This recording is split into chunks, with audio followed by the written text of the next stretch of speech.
Dios les bendiga, bienvenidos a este su canal, Estudios Bíblicos. Mi nombre es Jair Figueroa, por la gracia de Dios teólogo de la corriente doctrinal unicitaria. Como ya es de costumbre, este canal tiene como objetivo principal pues enseñar bajo la dirección del Espíritu Santo y de manera escritural temas de estudio bíblico pentecostal.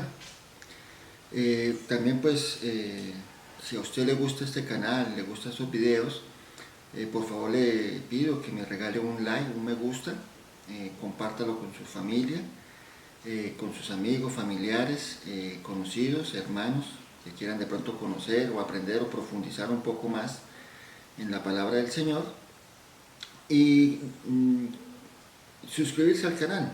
De esta manera pues ustedes me permiten poder seguir llegando a más personas con el Evangelio y poder abrir más este hermoso campo aquí a través de la red social.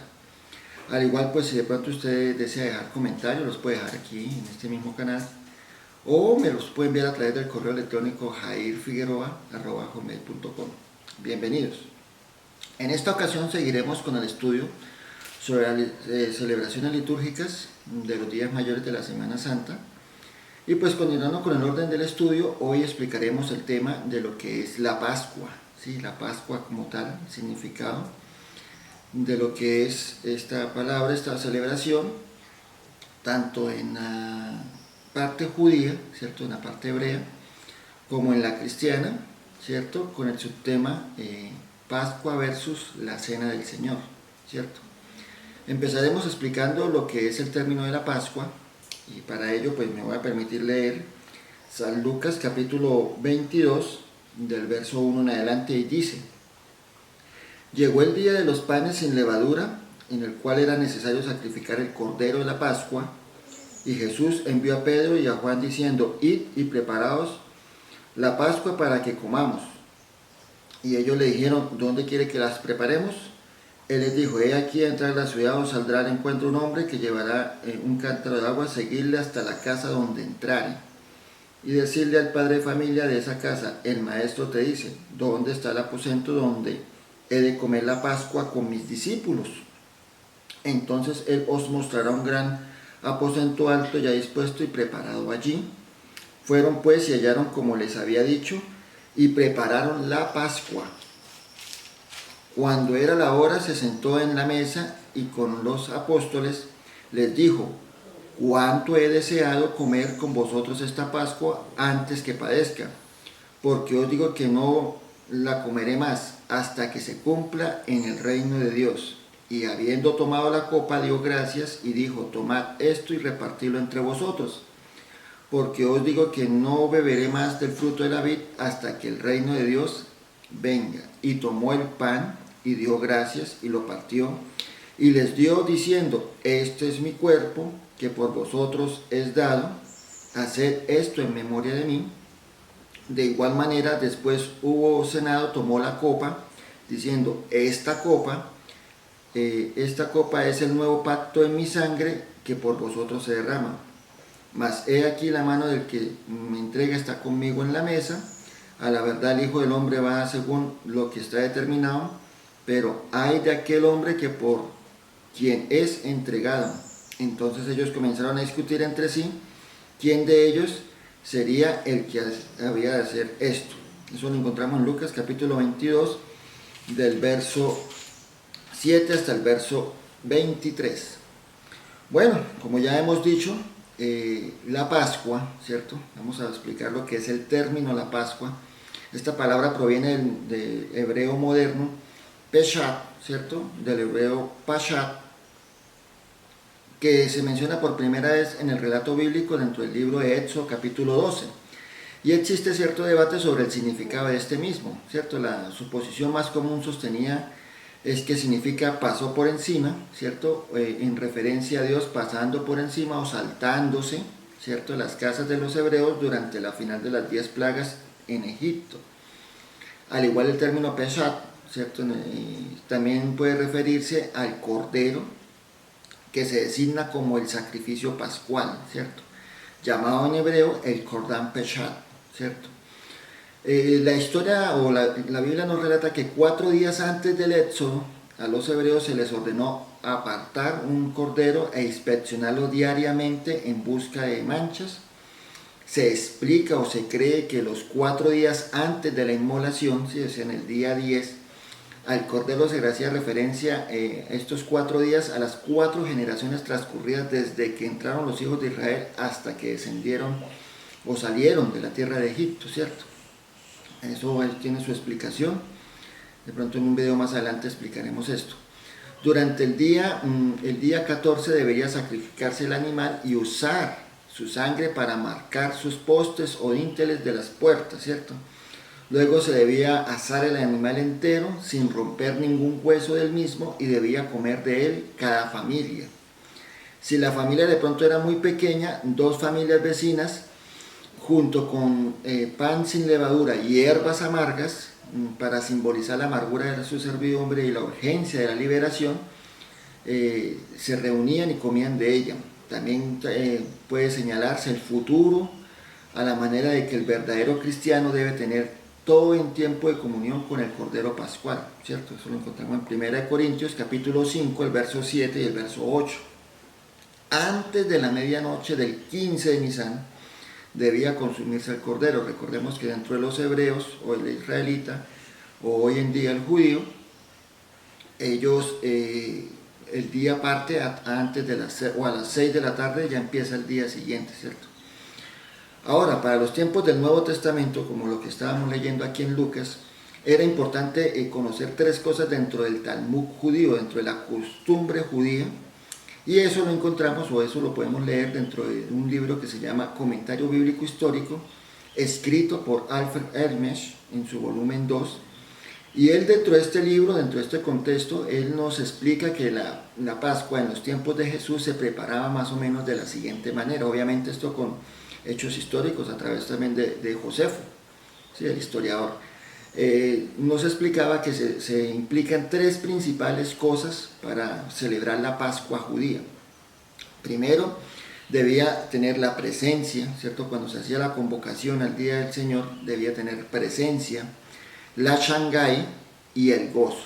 En especial la aplicación a la Pascua, el primero, la presencia, significaba que cada uno de ellos debía subir a Jerusalén y ofrecer el holocausto, ¿cierto? De ser posible el primer día de la fiesta, o entre los 6 días siguientes, ¿cierto? Este holocausto debía ser tomado solo del cholín, es decir, de las cosas profanas que caían dentro de los altares, ¿cierto? Que esto es lo que pertenece al Señor, como diezmos, primicias o cosas dedicadas.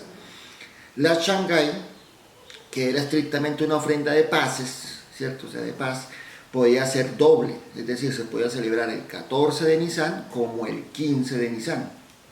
La primera Shangai se ofrecía el 14, que era el día del sacrificio de la Pascua como tal, y constituía después parte de la cena pascual. La segunda, la Shangai, se ofrecía el 15, en el primer día de la fiesta de los panes sin levadura, y esta segunda Shangai en la que los judíos se cuidaban mucho, ellos tenían mucho cuidado sobre esto, de no poder comer en esta cena pascual, este segundo día de la cena pascual. Y es por eso que nosotros leemos en Juan capítulo 18, el verso 28, que se abstuvieron de entrar cuando arrestaban a Jesús al patio, ¿cierto? Porque ellos no podían comer esta Shangai. El Shangai, el día 15, era obligatoria para ellos y por ello tenía que ofrecerse como un cholín, o sea, como una ofrenda también de paz. El tercer punto, ¿cierto? Porque está el Shangai, el tercer punto era entrar con gozo, con alegría. Esta expresión se refiere simplemente a lo largo de la festividad, o sea, de entrar y ofrecer con un corazón gozoso ofrendas de paces que podían ser escogidas dentro de las cosas sagradas. ¿Dónde está esto establecido? En Deuteronomios capítulo 27, el verso 7.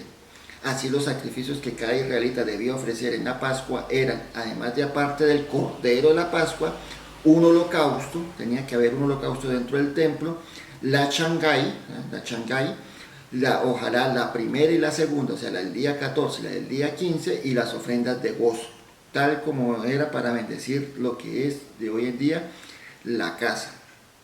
Entonces debemos también tener en cuenta que la Pascua empezaba el día 14 de Nisan, ¿cierto? El día 14 de Nisan, Terminada la fiesta de la Pascua, más o menos sobre las 6 de la tarde, hora greco-romana, o ya finalizando, ya es la culminación del día, empieza el día 15 sobre las 6 de la tarde, empiezan 7 días de conmemoración de lo que se llama la fiesta de los panes sin levadura.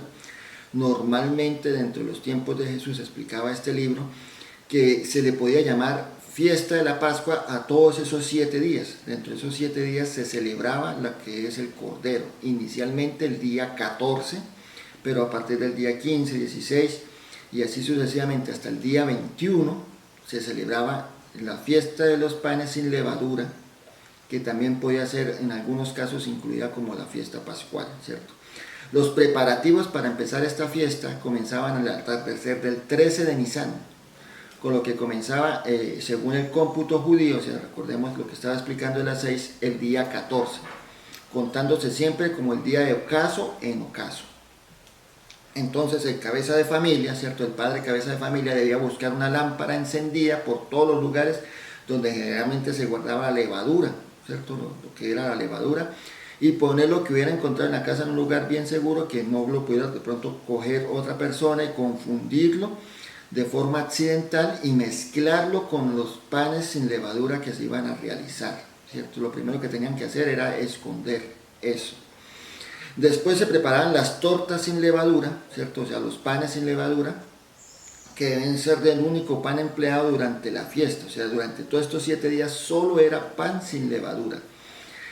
Podían ser hechos con 5 clases de harinas, ¿cierto? Entonces lo que era el trigo, la cebada, la escanda, la avena y el centeno. Se preparaban las tortas antes de que comenzara la fermentación, porque siempre iba a durar 7 días, ¿cierto?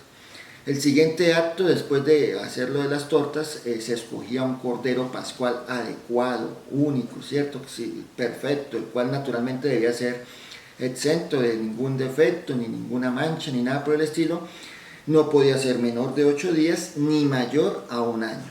Cada cordero pascual debía servir para una compañía o asistencia, ¿sí? Ellos tenían que reunirse en familia, en asistencia a esta reunión, que debía constituir no menos de 10 personas, ni más de 20, ¿cierto? O sea que si de pronto dentro de la familia judía habían 5 personas, se podían reunir con los demás vecinos para reunir como mínimo 10 personas, como mínimo, ¿cierto? Después de que tengan el cordero, se llevaba el proceso de la inmolación o el sacrificio. Esto se hacía en el templo. Estamos hablando en los tiempos de Jesús, ¿cierto? En el templo de la siguiente manera: por lo general siempre era inmolado de entre las 2:30 hasta las 3:30, ¿cierto? El sacrificio se ofrecía ahí. Recordemos que en el templo, la majestad del segundo templo hecho por Salomón, pues entraban dependiendo de las filas, ¿cierto? O sea, se hacían las filas de los festejantes, de los corderos pascuales, se admitía dentro del atrio, eran 3 espacios de los atrios donde se admitían un máximo de 30 personas, 3 grupos de 10 personas. Esto es un número divino y completo porque ellos tenían esta tradición, llamémoslo así.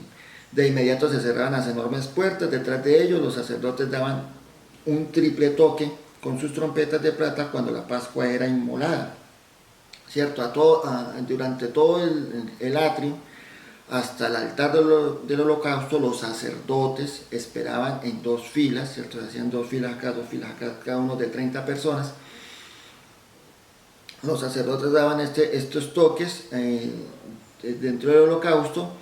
La primera sostenía unos cuencos de oro, ¿cierto? La segunda fila sostenía unos cuencos de plata, y estos cuencos el sacerdote recogía la sangre de los corderos pascuales, ¿cierto? Los sacrificaban. Cada israelita lo sacrificaba por sí mismo, o sea, cada cabeza de familia, ¿sí? Como el representante, por ejemplo, el padre de familia o el representante de la compañía o a la asistencia, se acercaba, daba el sacrificio, esta sangre se derramaba. Cuando se derramaba, el cuenco, primero tocaban el cuenco de oro y después el cuenco de plata, y esta sangre se vaciaba por todo lo que era el altar hasta que llegaba un chorrito abajo, y ahí se quemaban los inciensos, ¿cierto? Ahí se quemaba el incienso, se cantaba el himno solemne de alabanza, conduciendo a los levitas en el cántico. Obviamente el sacerdote era el que empezaba, el padre de familia continuaba, y así sucesivamente hasta que todos cantaban y daban las gracias a este holocausto, ¿cierto? Seguidamente se hacía el Halei, que es un canto de alabanza, los salmos 116, 117 hasta el 123, normalmente todavía se hace. Luego los sacrificios se colgaban en unos ganchos dentro del atrio, se tendían las estacas y se reposaban entre los hombros de dos hombres. El sábado normalmente no se hacía eso, nos explicaba el libro. Y luego se degollaban quitándole las entrañas y la grosura de todo su interior, se amarraba y se colocaba dentro de una vara el cordero amarrado. No se le partía ningún hueso, ¿cierto? Se le ponía ahí dentro del plato, se salaba y se pasaba al fuego del altar del holocausto. Esto era un cordero ya horneado. Ahí se completaba el sacrificio, luego todo el servicio finalizaba y así durante todo este tiempo estaban dentro del templo. Cuando ya se destruyó el segundo templo, ¿cierto? Cuando ya Tito el Grande destruyó el templo, obviamente pues ya no se hace esa clase de sacrificio, ya le toca a cada hogar hacer su sacrificio dentro de su casa, ¿cierto? Y de ahí se come la cena pascual. El objetivo principal de esta fiesta, ¿cierto?, de la cena pascual, está descrito en el libro de Éxodo, el capítulo 2, el verso 14 y el verso 25 y 27.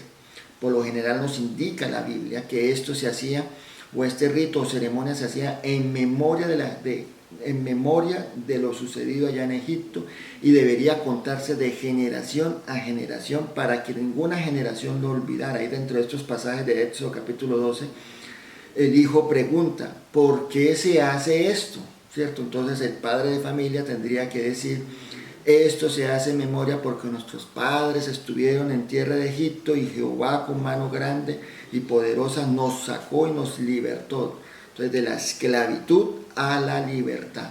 Por ello era indispensable que se reunieran en familia, por lo cual la cena contenía, según tal cual como se detalla en el antiguo registro judío, las ordenanzas del Mishnah, ¿cierto? O sea, ellos, dentro del Talmud hay una ordenanza que se llama el Mishnah, y este servicio es donde se dan los detalles de cómo preparar minuciosamente, de una manera sencilla, la Pascua, ¿sí? Normalmente la Mishnah se explica en tres cosas. No deben faltar tres cosas indispensables, que es el cordero pascual, el pan sin levadura y las hierbas amargas. Eso también lo encontramos ahí en Éxodo capítulo 12. El cordero pascual pues significa que Dios pasó por alto, ¿cierto? Por eso se le dice Corban Pascual. Dios pasó por alto el lugar rociado con su sangre en las casas de los hebreos de los egipcios. El pan sin levadura significa que los hebreos fueron librados de Egipto con apresuramiento, por eso ellos no alcanzaron a hacer el pan leudado, ¿cierto? Y las hierbas amargas significan que los egipcios amargaron la vida de los hebreos ahí en ese lugar cuando estaban esclavos. Son necesarios unos cuantos puntos adicionales a esto, como las tortas de los panes sin levadura. La Mishnah menciona también estos 5 tipos de hierba dentro de la clasificación, que son las hierbas amargas, ¿cierto? Entonces estaba la lechuga, la endivia, la chicorba, la remolacha, ortiga, el marriando, que es un coriandro bien amargo. Parece que se preparaba 2 clases de hierbas amargas, ¿cierto?, durante el servicio, una vez mojadas en agua salada o en vinagre, ¿cierto?, y la segunda vez en charlos, que son unos compuestos de dátiles, por ejemplo, de pasas, vinagre y así sucesivamente. El único vino, porque se emplea una clase de vino, empleado dentro de la cena era vino tinto y se mezclaba con agua, ¿cierto? Por lo general se servían 4 copas, es decir, cuando Jesús celebró la cena lo más probable o lo más creíble, cumplió estas cosas que estoy diciendo, tenía 4 copas que simbolizan cada una de las promesas hechas de Israel. Eso como ellos lo toman con Éxodo capítulo 6, el verso 6 al 7, en donde dice, os sacaré de esta tierra, os libraré de esta tierra, os redimiré de esta tierra y os tomaré como un pueblo. Ahí están las 4 cosas: sacaré, librar, redimir y tomar. Son 4 copas los que normalmente se hacen. Hasta acá hemos detallado la celebración de la Pascua judía como tal, así se hacía como tal. Es decir, el pueblo israelí el 14 de Nisan hace, según su calendario hebreo, esta clase de celebración. En este evento, pues nuestro Señor Jesucristo, tal como lo leímos aquí en Lucas capítulo 22, hizo esta misma clase de celebración. El Señor llegó y le dijo a sus discípulos que fueran y prepararan lugar que ya estaba preparado, pero que fueran y lo prepararan para él poder realizar lo que es la Pascua.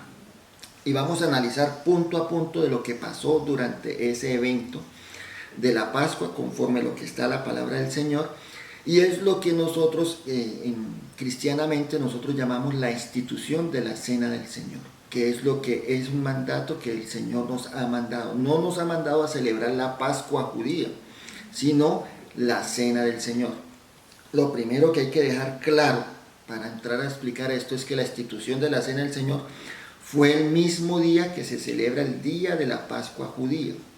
Lo demuestran las siguientes citas.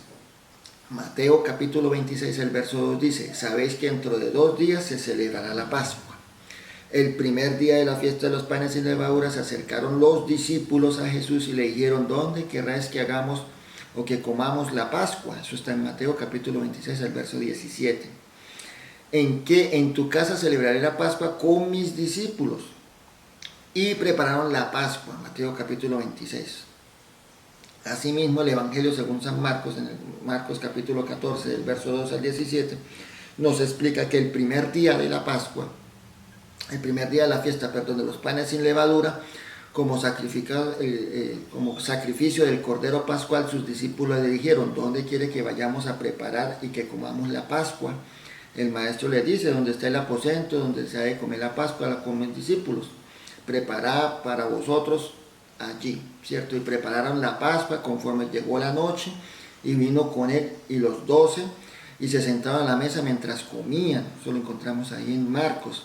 El Evangelio según San Lucas, pues fue lo que nosotros ya leímos. Ahí normalmente dice que llegado el día de los panes sin levadura, el cual era necesario sacrificar el Cordero de la Pascua, ¿cierto? Ir y preparar la Pascua para que comamos, dando indicaciones. Y es más, acá dentro de esto dice que cuánto había deseado comer con vosotros esta Pascua antes de padecer, ¿cierto? Con estos son los versículos queda claro que Jesús participó de lo que es la Pascua judía como tal el día 14 de Nisan, que es cuando se establece. ¿Cómo está establecido?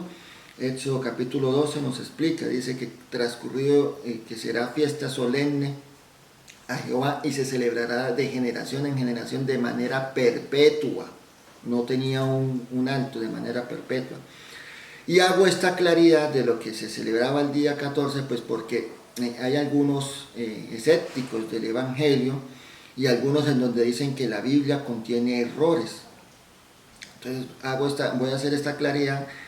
¿En qué clase? Pues de pronto cuando nosotros leemos en Juan capítulo 19, ¿cierto? Porque ya mostré los tres evangelios sinópticos, que es Marcos, Mateo y Lucas, ¿cierto? En el Evangelio según San Juan, el capítulo 19, el verso 31 nos dice: entonces los judíos, por cuanto era la preparación de la Pascua, a fin de que los cuerpos no quedasen en la cruz el día del reposo, pues aquel día de reposo era gran solemnidad, rogaron a Pilatos que se les quebraran las piernas y fuesen quitados de allí. Entonces aquí nos muestra que en la preparación de la fiesta de la Pascua, recordemos, nuevamente vuelvo y le digo que la fiesta de la Pascua se celebraba desde el 14 de Nisan, finalizado el ocaso del 14 de Nisan, empezando el 15 de Nisan, según el calendario hebreo, hasta el 21, se celebraba la fiesta de los panes sin levadura. Normalmente dentro de la cultura judía se tomaba toda esa celebración como fiesta de Pascua. Juan lo que estaba tratando de querer insinuar dentro de estos pasajes era de que estaban dentro de la preparación de la fiesta de la Pascua. Y seguramente la cuestión se aclara en gran medida si pensamos que Juan se refiere a la Pascua como la semana entera, ¿cierto? En lo que además cada día se tendría que hacer sacrificios de los corderos, como era costumbre dentro de los judíos, dentro del Talmud también está establecido. Ahora, para no dejar claro este pensamiento, vamos a ver algunas situaciones de las cuales aclara que el apóstol Juan se refería a la unificación de la fiesta de los panes sin levadura con la de la Pascua. Primero, Juan capítulo 18, el verso 39 dice, ¿sí? unos versículos atrás: pero vosotros tenéis por costumbre que os soltéis uno en la Pascua. ¿Queréis pues que os suelte el rey de los judíos? ¿Cierto? O sea, cuando Pilato se hace la pregunta al pueblo, ¿cierto? Fíjese que él ya estaba diciendo, pero vosotros tenéis por costumbre la expresión Pascua, no dice fiesta, ¿cierto? Dice Pascua, dice, pero vosotros tenéis por costumbre que se suelte uno en la Pascua, o sea, es decir, cuando Jesús ya estaba con Barrabás dentro del pretorio, enfrente del público, ya estaban en el día de la Pascua, ¿cierto? Entonces no podía haberse hecho los sacrificios en ese momento de la tarde, ¿cierto? Sería algo ilógico. Juan capítulo 18, el verso 28, o sea, empezando el capítulo, llevaron a Jesús en la casa de Caifás al pretorio, era de mañana, fíjate lo que dice, era de mañana y ellos no entraron al pretorio para no contaminarse y así poder comer la Pascua. Cuando se hablaba aquí del pretorio, los sacerdotes o los acusadores de Jesús no entraron al pretorio de Pilato para no contaminarse y así poder comer la Pascua. No hubieran podido reunirse con la comida de la cena pascual, porque recordemos que la cena pascual, el sacrificio se hacía de 2:30 a 3:30, ¿cierto? Y recuerda que ya se había explicado que dentro de la cultura judía se celebraba el 14 y el 15 la Shangai, ¿cierto? Era obligatoria la Shangai el día 15. Como era de mañana, todavía no se había hecho la cena, la segunda Shangai, la cena pascual, ¿cierto? Ya se había pasado la primera, que era una de las más importantes también. Si hubieran podido entrar ahí, se hubieran podido descontaminar, o sea, podían haber hecho alguna ofrenda de paz para poderse descontaminar y hubieran podido entrar normalmente. Sí, o sea, en la mañana no hubiera quedado completamente impedido comer eso. Pero como ya habían comido la cena pascual el día 14, el día 15 sí quedaban impedidos porque ya habían hecho parte del sacrificio pascual y tenían que hacer la segunda Shangai, que era el día 15. Ya teniendo claridad de esto, pues entramos en detalle de lo que ya ha sucedido aquí en Lucas capítulo 22, en Marcos capítulo 14, de todo lo que es la institución de la Cena del Señor. Entonces vamos a empezar a analizar paso a paso lo que sucedió dentro de esta fiesta. Como ya he explicado, la fiesta de la Pascua judía la fiesta de la Pascua iba unida con la fiesta de los panes sin levadura. La primera solo duraba un día, ¿sí? Lo que era la celebración de la cena pascual. Y era el momento en el que se sacrificaba el cordero pascual, mientras que la segunda, o sea, la fiesta de panes sin levadura, duraba 7 días. ¿Dónde está establecido eso? Levíticos capítulo 23, el verso 5 y el verso 6 lo aclara. Ahí dice, en el mes primero, a los 14 días del mes, entre las 2 tardes, fíjense que dice entre las 2 tardes, la Pascua es de Jehová, y a los 15 días del mes es la fiesta solemne de los panes sin levadura a Jehová. 7 días comeréis panes sin levadura. Ambas fiestas se celebraban juntas y por esta razón podemos encontrarnos que los evangelistas se referían indistintamente a esta semana como la fiesta de los panes sin levadura o también como la fiesta de la Pascua.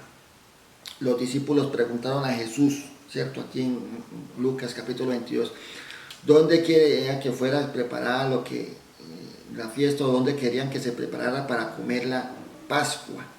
Sin duda su preocupación era razonable, sobre todo si tenemos en cuenta que miles de judíos habían llegado en esos días a Jerusalén con el mismo propósito. Recuerda que tenían los 3 propósitos, ¿no? La reunión, la Shangai y el gozo, ¿cierto?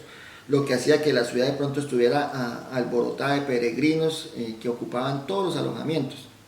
Pero Jesús, ¿cierto? Nuestro Señor, no había dejado nada a la improvisación. Él ya sabía lo que iba a pasar, así que envió a 2 de sus discípulos, a Pedro y a Juan, con instrucciones precisas para encontrar un lugar donde debía prepararse la Pascua.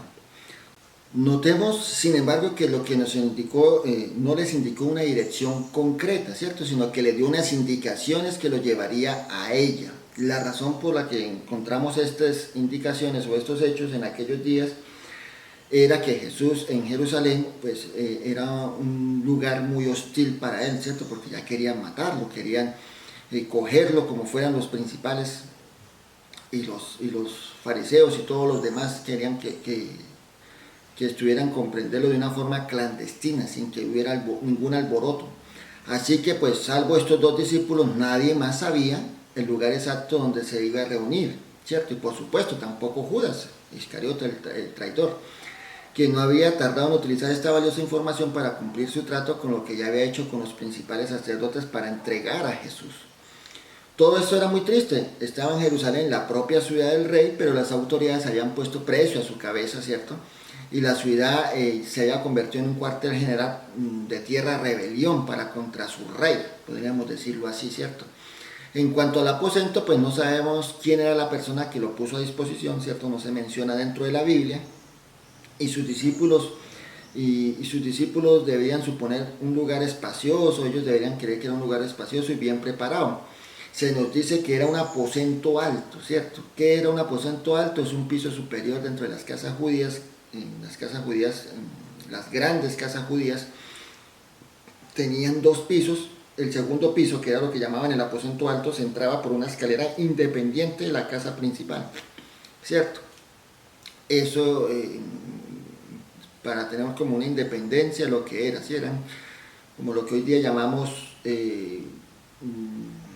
apartamentos o casas duples, ¿cierto? Que son de dos pisos, una con una entrada independiente a la segunda entrada, ¿cierto? Y aquí quiero hacer un paréntesis. Nótese que la institución de la Cena del Señor, como la venida del Espíritu Santo, hablando en otras lenguas, el día de Pentecostés, fueron en un aposento alto, ¿cierto? ¿Fueron los mismos? No sabemos, la Biblia no lo aclara. Lo único que sabemos es que fue en un aposento alto. Todo esto se relaciona, pues empieza, ¿cierto? El día que empezó la Pascua, el 14 de Nisan, Jesús lo hizo en un aposento alto, ¿cierto? Seguidamente seguía la fiesta de las levaduras, de los panes sin levadura, que se computan, o sea, cuando termina la cena pascual, empieza la fiesta de los panes de levadura, que dura 7 días, terminados los 7 días. En el momento que empieza el día 15 de Nisan, se cuentan 50 días o 7 semanas para que llegue terminada el cómputo de los 50 días, empieza la segunda gran fiesta que se llama la fiesta del Pentecostés, ¿cierto? Para algunos judíos, la culminación de la Pascua no solamente eran los 7 días, sino que terminaba justamente el día 49 para empezar el día 50 con lo que se llamaban la fiesta del Pentecostés. Para ellos dentro de su calendario eran dos fiestas muy solemnes establecidas por el Señor para llevar a una nación santa, ¿cierto? Para ellos era indispensable estas dos fiestas. Para nosotros los cristianos pues tiene gran significado también, porque entendemos que el Señor instituyó la cena del Señor el día de la cena pascual, y de ahí duró su sacrificio pascual, ¿cierto? Su muerte, sepultura y resurrección. Terminada su resurrección, duró todo ese tiempo con los discípulos hasta que fue recogido arriba en lo alto, ¿cierto? Fue llevado arriba en gloria. Los discípulos lo vieron y el mismo Señor les dijo: quédate aquí en Jerusalén hasta que venga, ¿cierto? En el aposento alto hasta que venga poder de lo alto. Y de ahí, terminado, cuando llegó el derramamiento del Espíritu Santo, hablando en otras lenguas, empieza lo que es la apertura de la iglesia, ¿cierto? De ahí para adelante es lo que nosotros llamamos la iglesia, o la historia de la iglesia, ¿cierto? Ahí hago un cierre de paréntesis, como haciendo esa anotación de que en ambos lugares fueron en un aposento alto, ¿cierto? También se nos dice que este aposento ya estaba dispuesto, ya estaba preparado, mas sin embargo, de pronto ya, asumiendo de pronto ya tenía la mesa, los vasos, los enseres necesarios, siguiendo las indicaciones de la ley, el dueño de la casa de pronto había limpiado anteriormente el lugar para que ninguna partícula, ¿cierto? Ningún feudo por ahí pudiera llegar a contaminar lo que era la celebración. Aún así, los discípulos también tendrían que llegar a realizar diferentes preparativos, que es lo que nos indica Lucas, en especial todo lo que tenga que ver con la preparación del cordero y lo que habían de comer. O sea, los discípulos fueron los que tuvieron que ir en cabeza, ¿cierto?, al templo, pero primero conseguir el animal, tendrían que llevarlo, el sacerdote tendría que regar la sangre, ¿cierto?, del cordero, rociarla sobre el altar, despellegarlo, sacarle sus entrañas y la grosura, y todo lo era ya quemado allá en el incienso del altar. Luego los discípulos cogieron ese cordero ya asado y se lo llevaron para la casa. Todo hasta ahí culminaba con lo que era la celebración de la Pascua. Hasta aquí añadir todas algunas compras que de pronto tendrían que realizar, como los panes sin levadura, las hierbas amargas, el vino, las 4 copas, ¿cierto? Todo estuvo listo y ya la noche había llegado, ¿cierto? Ya se hizo el sacrificio a las 3:30 y llegó la noche cuando Jesús entró allí con los discípulos a comer la Pascua, en recuerdo de la salida de la esclavitud de Egipto y como signo de amistad entre ellos. Recordemos que se habían reunido, la Biblia nos dice que se reunió él con los 12, o sea, cumplía el requisito de los que estaban ahí, mínimo 10, máximo 20. Una vez dentro del aposento alto, todos se sentaron a la mesa, y como parece que solo estaban ellos, sin que les atendiera ningún sirviente, ¿cierto? Ninguno de los discípulos se prestó a lavar los pies de los presentes tal como era costumbre. Eso también era una costumbre. Por eso Juan nos dice que el Señor Jesucristo, quien se ciñó con una toalla y poniéndose en agua en lebrillo, comenzó a lavar los pies de los discípulos, ¿cierto? Ya en Juan capítulo 13, el verso 4 y 5. Después de esto, él también se sentó a la mesa. Y bueno, realmente lo que quiso decir es se reclinó, ¿cierto?, a la mesa, puesto que ellos comían casi todos sentados, tumbados los unos a los otros. Perdón. Apoyándonos, se apoyaban cada uno sobre el brazo. Esto detalla algo muy importante para comprender algunas escenas de lo que ocurrió más adelante en esa misma noche, ¿cierto? Por eso es que Juan dice que se reclinó o se puso sobre el pecho, porque todos estaban sentados o reclinados frente a la mesa, así. Y lastimosamente, pues nosotros hoy en día creemos que estaban en una mesa, sentados sobre sillas, tal como lo pintó nuestro artista Leonardo da Vinci, ¿cierto?, en la Última Cena. Lastimosamente ese dibujo está mal planteado. Los judíos no se sentaban sobre una mesa, se sentaban, preparaban una mesa pequeña y ellos todos se reclinaban alrededor de la mesa, sentados reclinados alrededor de la mesa. En esa noche el Señor iba a anunciarles lo que era el establecimiento de su reino, y fue entonces cuando sacó a luz que Satanás había logrado infiltrar en aquel aposento alto a un traidor, que estudiaba cada uno de sus movimientos con fin de entregar a los principales sacerdotes para que lo mataran. Sin embargo, aunque pareciera que estaba sorprendentemente de la contrariedad, ¿cierto?, podía echar a perder todos los planes que Jesús tenía, ¿cierto?, en realidad lo que hizo fue cumplirlos.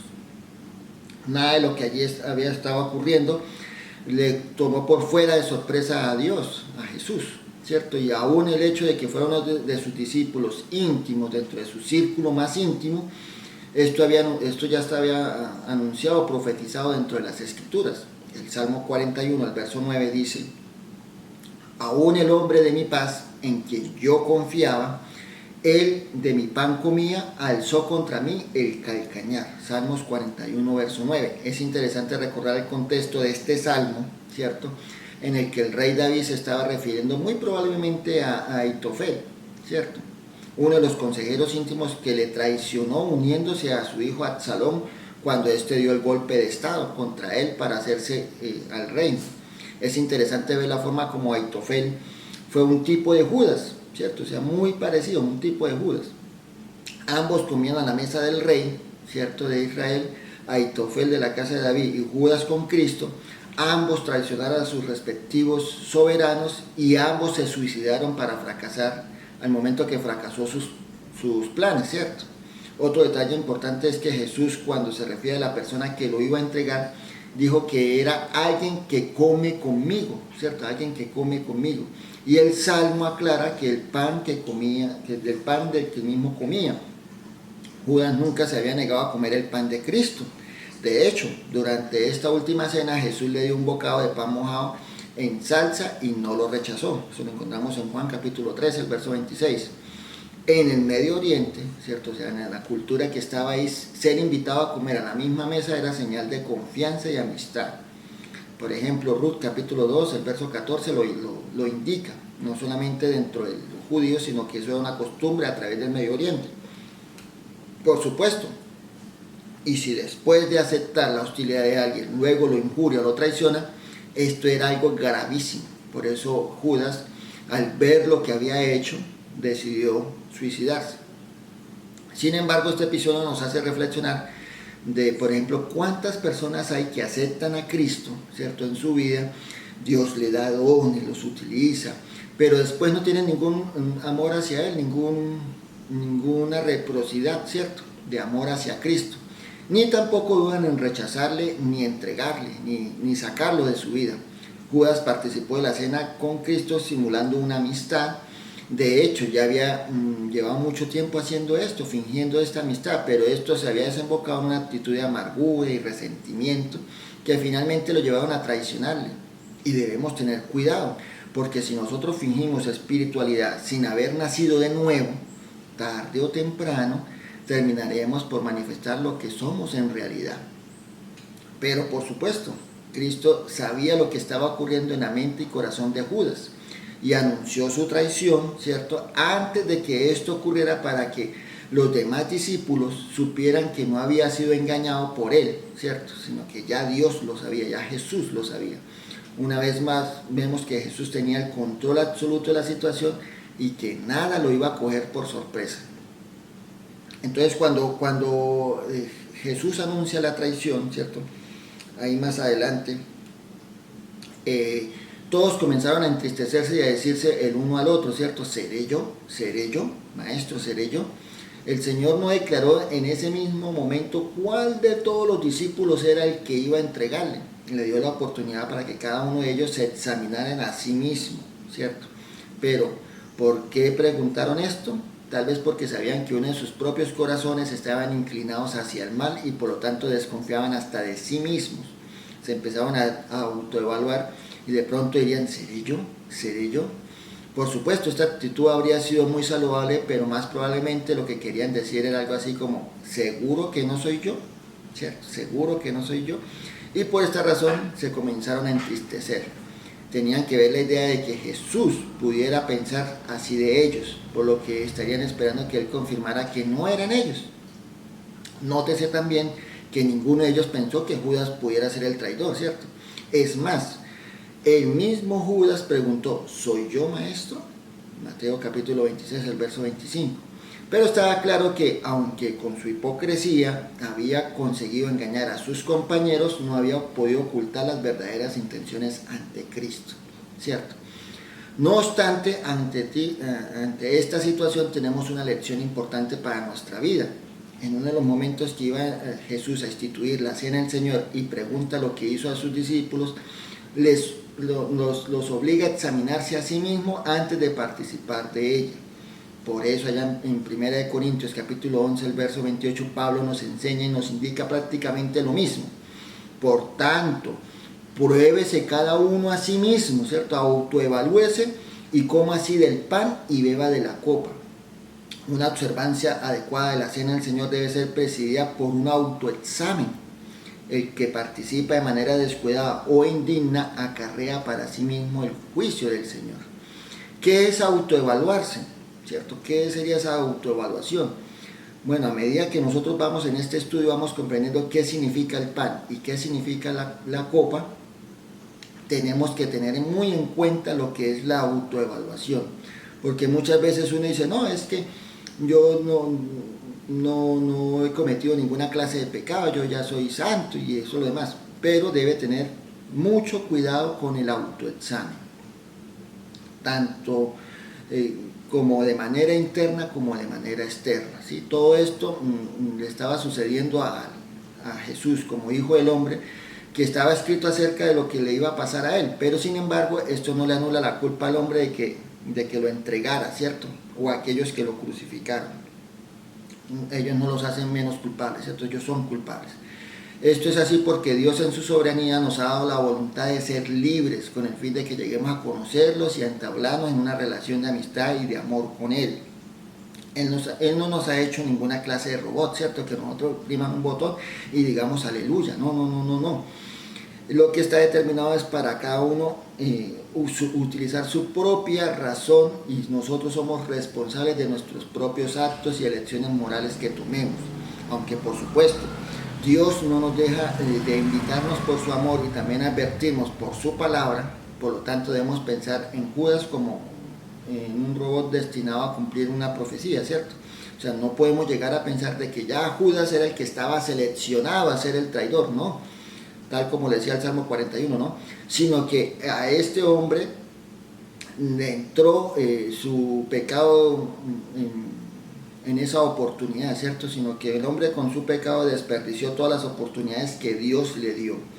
Judas podía haber evitado hacer lo que hizo, y por esta razón Jesús le advirtió discretamente cuando todos estaban ahí en la mesa, y le ofreció el bocado del pan especial al final de la mesa como una muestra de amor, en su último intento de persuadirle para que cambiara, ¿cierto?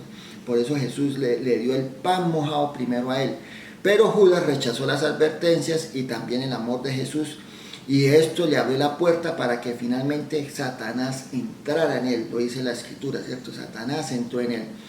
Judas no fue determinado por la Escritura ni empujado por el Señor a hacer esto, ¿cierto?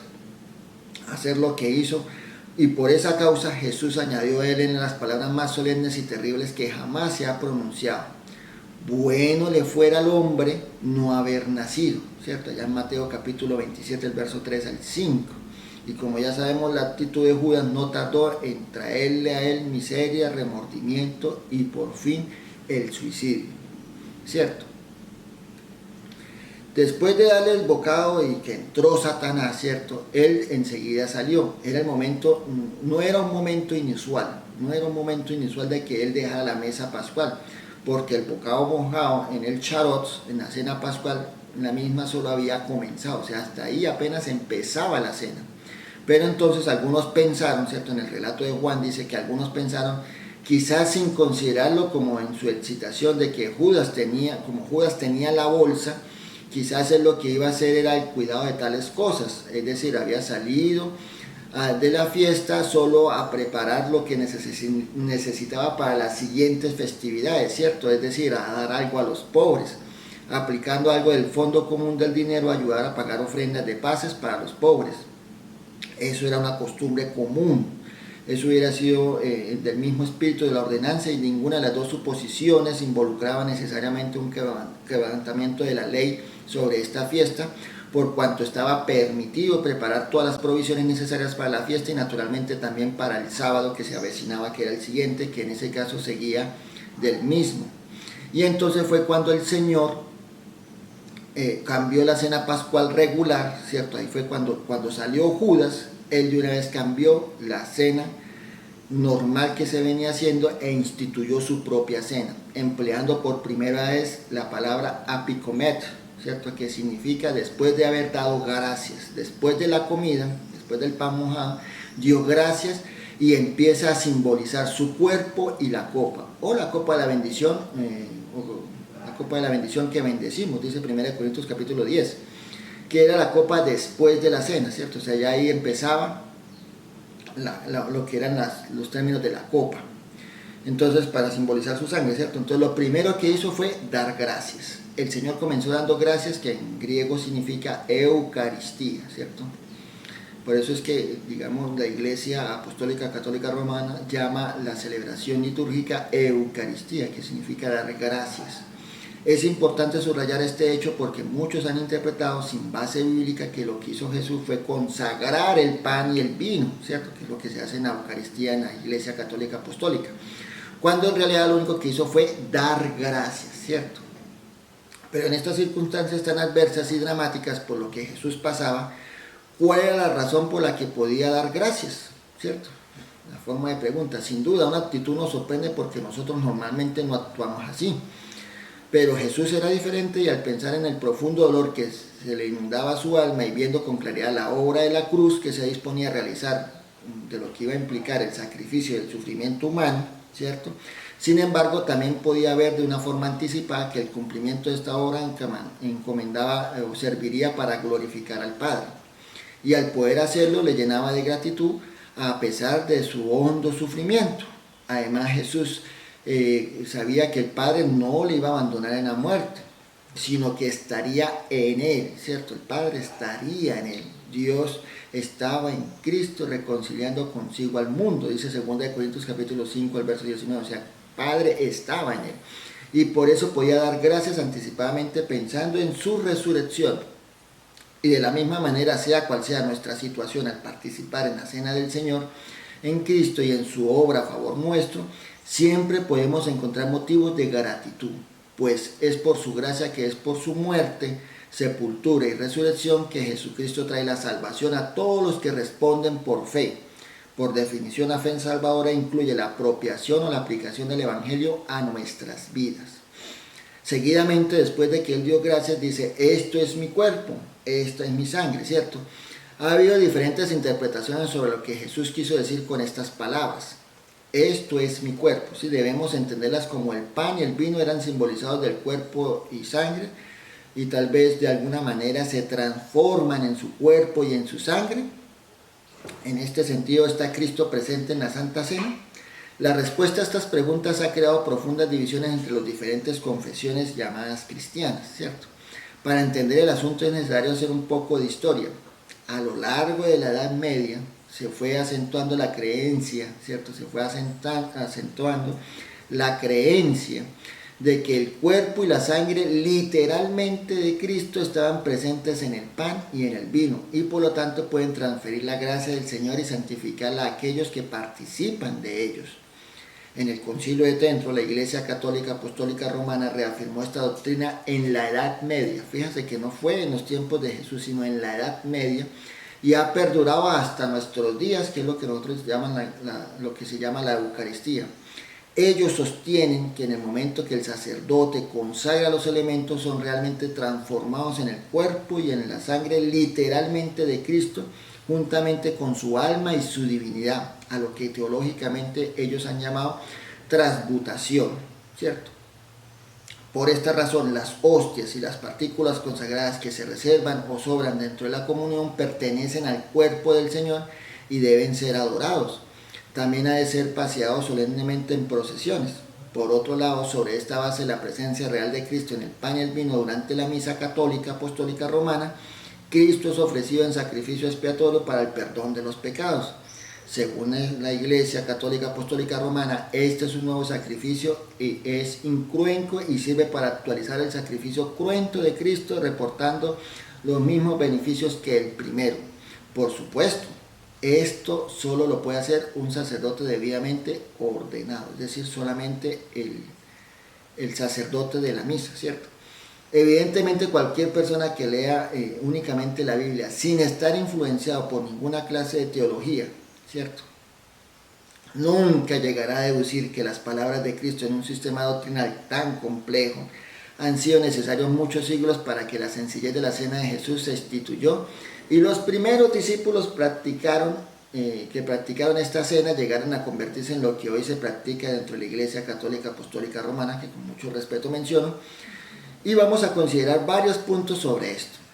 Si realmente se produce la transformación del pan y del vino en el cuerpo de la sangre de Cristo, este sería el único milagro de todos los que hizo el Señor que no puede ser comprobado. Por ejemplo, cuando Jesús convirtió el agua en vino durante la boda de Caná de Galilea, la maestral, ¿cierto? O sea, la persona que estaba encargada de probar los vinos, después de probarlo dijo que era un vino excelente, ¿cierto? Cuando leemos las palabras de Jesús, lo más razonable es pensar que estaba refiriéndose al pan y al vino como símbolos, ¿cierto? Como una simbología de su cuerpo y de su sangre. Esto viene por varias razones. Primeramente, el Señor empleó un lenguaje similar en otras muchas ocasiones, ¿cierto? Por ejemplo, Él dijo: yo soy la puerta, yo soy el camino, yo soy la luz, yo soy el pan de vida. Todo aquel que tenga sed, venga a mí y beba, ¿cierto? En todas estas ocasiones nosotros nos damos cuenta que Él está haciendo un lenguaje metafórico. ¿Por qué en esta ocasión sería algo diferente? En segundo lugar, no debemos olvidar tampoco en qué momento estaba celebrando la fiesta de la Pascua, y que todo lo que allí había era simbólico y que servían para recordar y conmemorar la Pascua de sus antepasados que habían celebrado antes de salir de Egipto, ¿cierto? Además, la sola idea de comer literalmente el cuerpo y la sangre de Jesús habría resultado absurda por la razón repugnante de la misma experiencia, sin olvidar tampoco que al judío se le estaba prohibido tomar sangre, ¿cierto? Eso está en Levíticos capítulo 3, el verso 17. Y por último, en aquella noche Cristo estaba presente entre ellos, porque necesariamente tenía que entenderse que se refería al pan y al vino como su cuerpo y su sangre, si se podía interpretar que era una manera simbólica sobre él. Tampoco debemos olvidar que la salvación y todos los beneficios de la gracia que Dios nos ha sido dado por la fe en Cristo Jesús y en su obra en la cruz, y por no comer el pan o beber el vino, en esta ocasión Jesús dijo: el que come mi carne y bebe mi sangre tiene vida eterna. Juan capítulo 6, el verso 54. Y algunos se escandalizaron de estas palabras porque interpretaron literalmente, y él tuvo que aclarar: las palabras que yo os hablo son espíritu y vida. Y en Juan capítulo 6, el verso 63. Ellos debían entender en esta forma de hablarle una ilustración de que lo que significaba en la fe en Cristo. No obstante, comprendemos que la Iglesia Católica Apostólica Romana le interesa mantener esta doctrina, porque de esta manera mantiene bajo su dominio y control la administración de la persona de Cristo, dándosela únicamente a aquellos que participan de su culto, ¿cierto? De su celebración litúrgica. En cuanto a la afirmación de que la Iglesia Católica, de que la Cena del Señor es la actualización, ¿cierto?, del sacrificio de Cristo, basta recordar lo que dice, lo que encontramos en Hebreos, ¿cierto?, que con toda claridad se nos dice que esto fue un sacrificio único e irrepetible, ¿cierto? Hebreos capítulo 10, el verso 2 y el verso 14 lo afirma. Asimismo, cualquier idea de que el sacerdote oficia algo renovado, entre comillas, del sacrificio de Cristo es totalmente ajeno a la misma enseñanza del Nuevo Testamento. Ahora, cuando el Señor Jesús indica que este es mi cuerpo, tomando el pan, lo que hacía era tener dos propósitos importantes. El primero, que Él es el pan de vida sin levadura, ¿sí?, hablando de una manera simbólica, tipificando o significando que no tenía contaminación. Recordemos que Jesús fue un hombre sin pecado. Hebreos capítulo 10, el verso 10 lo dice, y Primera de Pedro capítulo 2, el verso 22. Y segundo, para añadirnos al cuerpo de su iglesia. Primera de Corintios capítulo 2, el verso 27. Y en Romanos capítulo 12, el verso 5 nos dice que a la iglesia se le llama un cuerpo en Cristo. En 1 Corintios 10, 17 dice que somos un cuerpo. En Efesios capítulo 4, el verso 12 dice que es el cuerpo de Cristo. Y en Hebreos capítulo 3, el verso 3 dice que el cuerpo, haciendo alusión a la iglesia, y se le iguala claramente con el cuerpo de la iglesia según Efesios capítulo 5, el verso 23, y Colosenses capítulo 1, el verso 24. La frase el cuerpo de Cristo es una metáfora frecuente dentro del Nuevo Testamento y se refiere a la iglesia, todos aquellos que son verdaderamente salvos, que siguieron la obediencia del Evangelio, que es escuchar la palabra, el arrepentimiento, el bautismo en el nombre de Jesús, el bautismo en el Espíritu Santo, y ahí sí fueron añadidos al cuerpo de la iglesia. Hechos capítulo 2, el verso 41, del verso 38 al verso 41. Pedro les dijo: arrepentidos y bautícense cada uno de vosotros en el nombre de Jesús para el perdón de los pecados y recibiréis el don del Espíritu Santo. Y esta promesa es de aquella que hablaba del profeta Joel, que venía en todo este tiempo, y en el verso 41 dice que cuando todos se añadieron a la iglesia, ¿cierto? Entonces se añadieron al cuerpo de Cristo. A esto es que se hace referencia.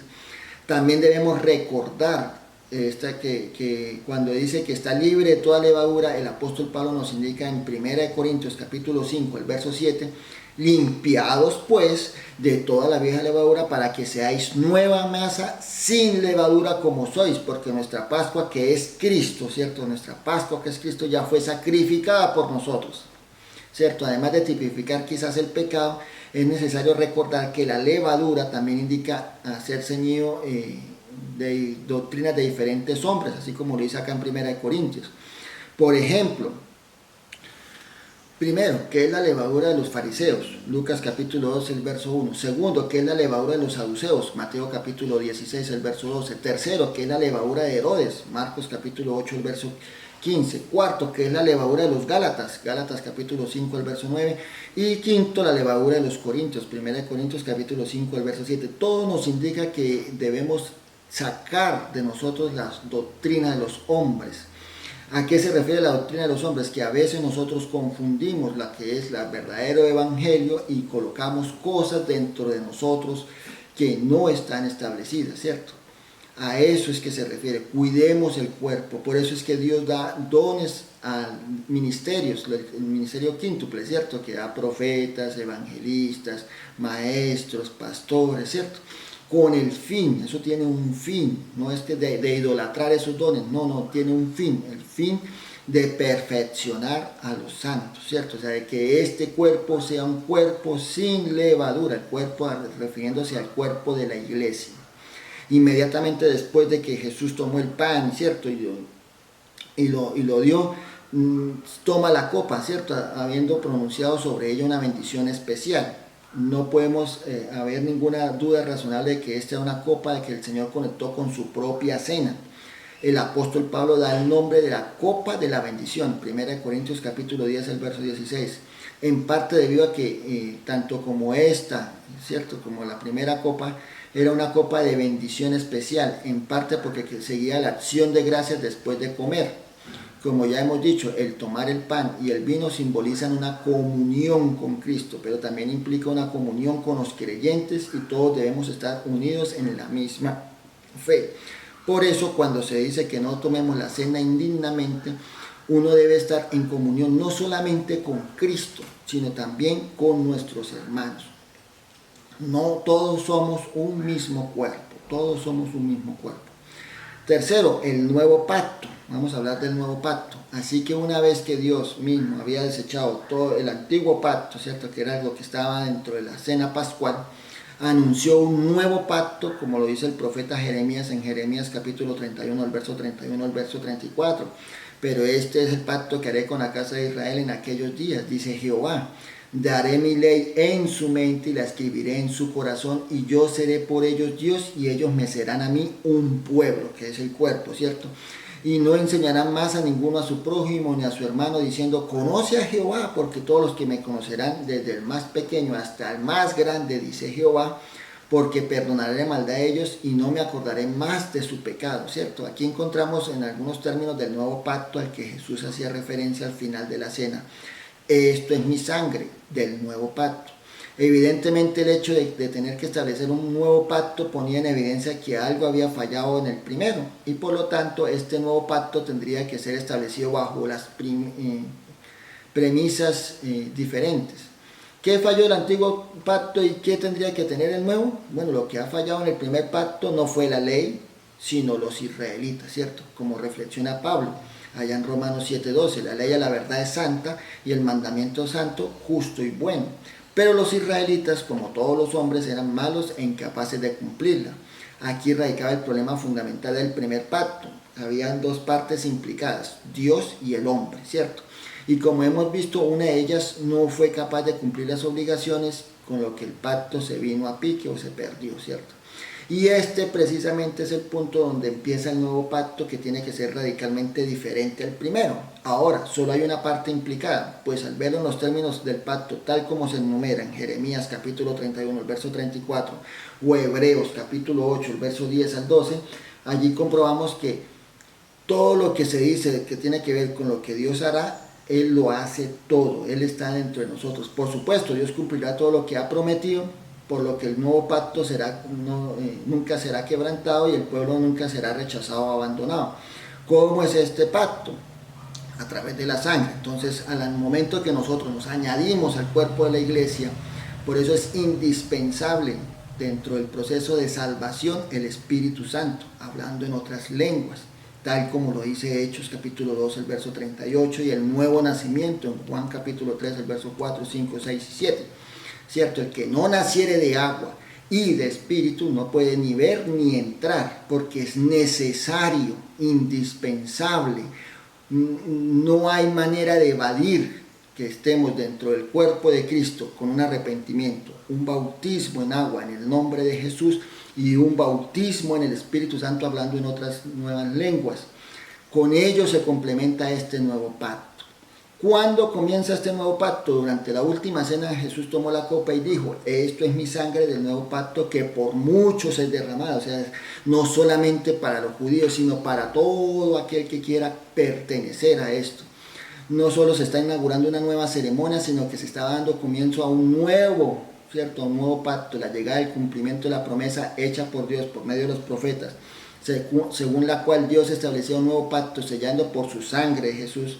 Esta es la razón por la que el autor de Hebreos afirma que Jesús es el mediador y el fiador del nuevo pacto. Hebreos capítulo 7, el verso 22, Hebreos capítulo 8, el verso 6, Hebreos 9, 15 y Hebreos 12, 24.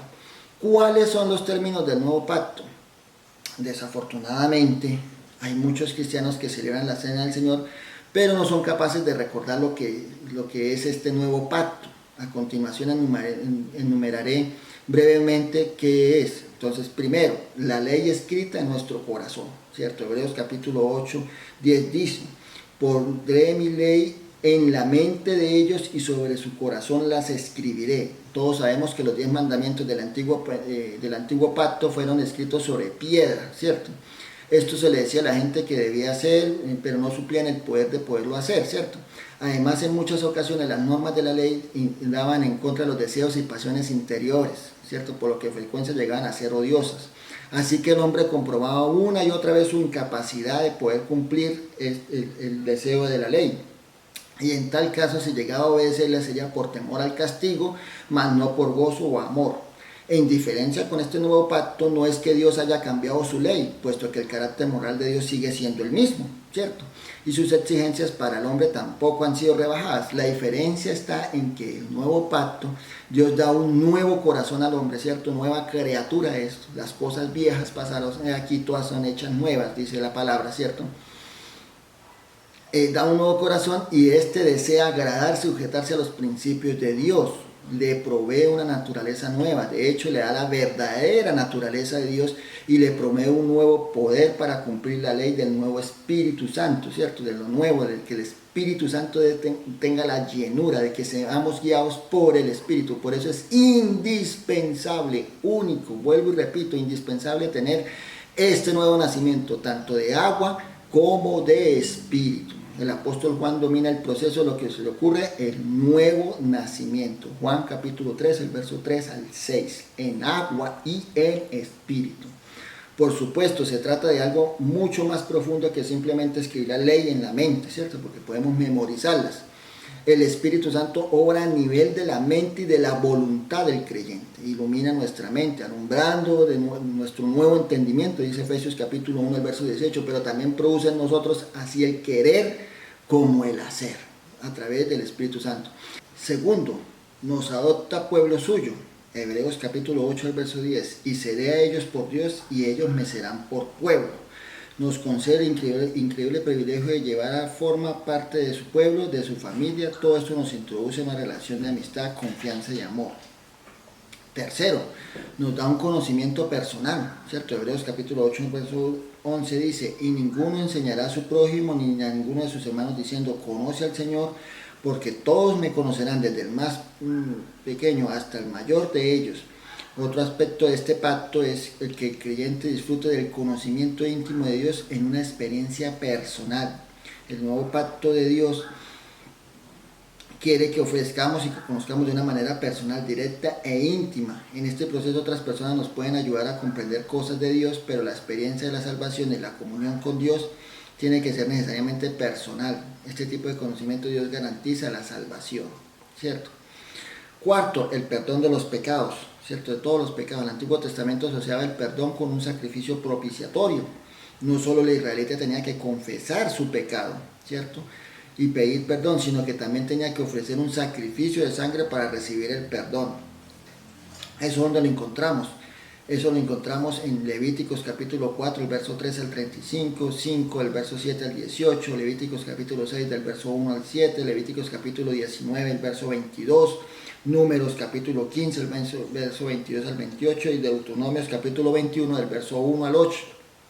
Hebreos capítulo 9, el verso 22 declara, sin derramamiento de sangre no hay remisión, ¿cierto? Aunque los sacrificios de los animales no proporcionaban el perdón en sí, señalaban hacia Cristo. Los santos del Antiguo Testamento demostraban por fe, por obediencia al plan de Dios y de los sacrificios de sangre. Los siguientes elementos forman parte del perdón del Nuevo Testamento, ¿cierto? Que es la sangre de Cristo, ¿cierto? La fe, el arrepentimiento en el nombre de Jesús y el bautismo en el agua en el nombre de Jesús. La iglesia neotestamentaria, o sea, la iglesia en el Nuevo Testamento recibe el perdón por medio del arrepentimiento, el bautismo en agua en el nombre de Jesús, ambos hechos siendo posible por la sangre de Cristo. Hechos capítulo 2, el verso 38. Jesús mandó a sus discípulos que celebraran la cena del Señor en memoria de Él. Lucas capítulo 29, el verso 19 lo dice, y 1 Corintios capítulo 11, el verso 23 al 26. Y tenemos constancia en el Nuevo Testamento de que las primeras comunidades cristianas se reunían fraternalmente para celebrar la cena del Señor. Y esto sigue siendo un mandamiento y una necesidad para los cristianos hoy en día. Sería trágico olvidar la base sobre la que el Señor ha establecido este nuevo pacto y los términos que la regulan. Igualmente debemos tener presente constantemente que el Señor va a regresar pronto a terminar de establecer su reino por plenitud. Además, en la Biblia recuerda implícitamente a menudo que hay algo más que un simple recuerdo mental, como se ve en la tradición de la Cena del Señor.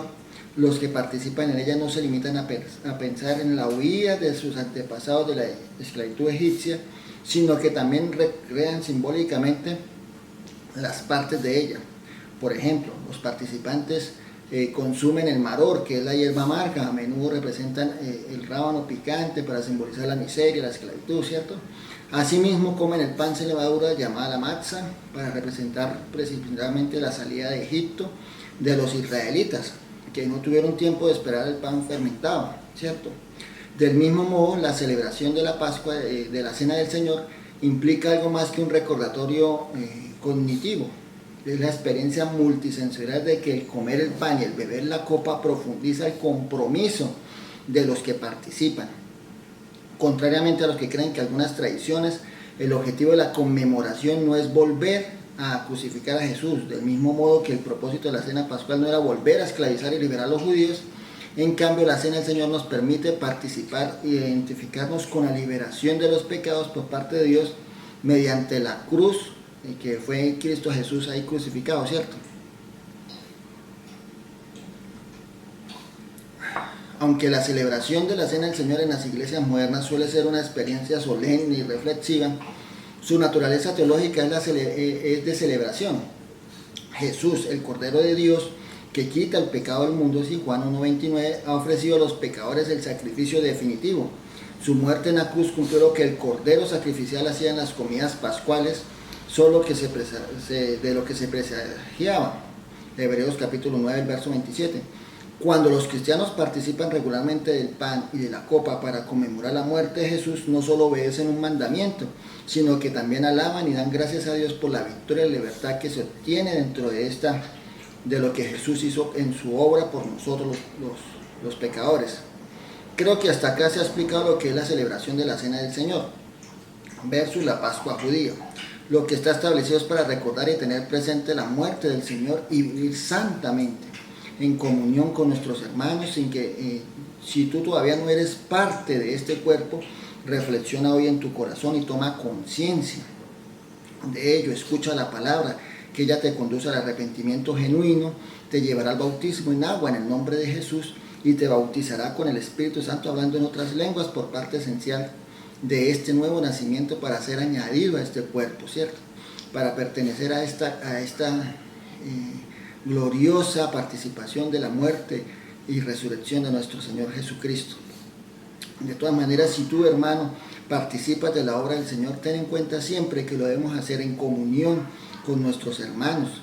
Lo podemos hacer en un autoexamen de nosotros mismos, en donde nosotros debemos evaluar cómo estoy yo frente a Cristo y cómo están mis hermanos frente a Cristo y cómo estoy yo frente a mis hermanos. Recordemos que el fruto del Espíritu Santo siempre nos lleva a memorizar o a examinar, o el mismo Espíritu nos examina tanto interno como externo y mi relación con Dios. Esas son las tres partes del fruto del Espíritu Santo. creo que hasta aquí finaliza el estudio de lo que es la Semana Santa. Espero que sea de gran bendición. Y si te gustó este video, por favor compártelo con tus amigos, dale me gusta y suscríbete al canal. Si tienes algún comentario o alguna cosa que añadir o alguna inquietud, por favor escríbelo aquí dentro de los comentarios de la página, que con mucho gusto será respondido. Dios les bendiga.